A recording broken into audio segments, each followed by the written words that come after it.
এই মালয়েশিয়াতে অনেক বাংলাদেশি বস আছে, তা করে দেখছি আমগো জীবন আসলে ধন্য। তাগো মতো বস মালয়েশিয়া দেখতে পারছি, তার জন্য। তারা হয়েছে বাংলাদেশের দামান ছেলে, তারা হয়েছে বাংলাদেশের সোনার টুকরা ছেলে। তা করে দেখা মানি আকাশের চাঁদ দেখা সমান। তাগো আন্ডারে যারা কাজ করে, তারা যেই লোক দিয়ে কাজ করায়, কাজ করানোর সময় এমনভাবে কাজ করাইব বিন্দু মাত্র ছাড় দিত না। আর যে সময় বেতন দেওয়ানোর সময় হইব, ওই সময় তার সামনে গিয়ে একবারে বেশি দুইবার কথাই কোয়া যায় না। একবারে বেশি দুইবার তার লগে কথাই কোয়া যায় না, তার মেজাজ গরম থাকে। কত বাংলাদেশি বস আছে, তারা মানুষের কাজ করায় বেতন ইটা নাই।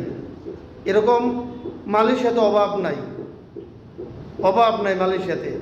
কাজ করানোর বেলা মন ইচ্ছা মতো কাজ করাইব, বেতন দেওয়ানোর সময় উনি আর কিছু বুঝে না। এই যে বর্তমান অবস্থা। আর ওনাগর তো অনেক পাওয়ার, অনেক শক্তি, কারণ ওনারা তো লাভ নাই ওনাগরে।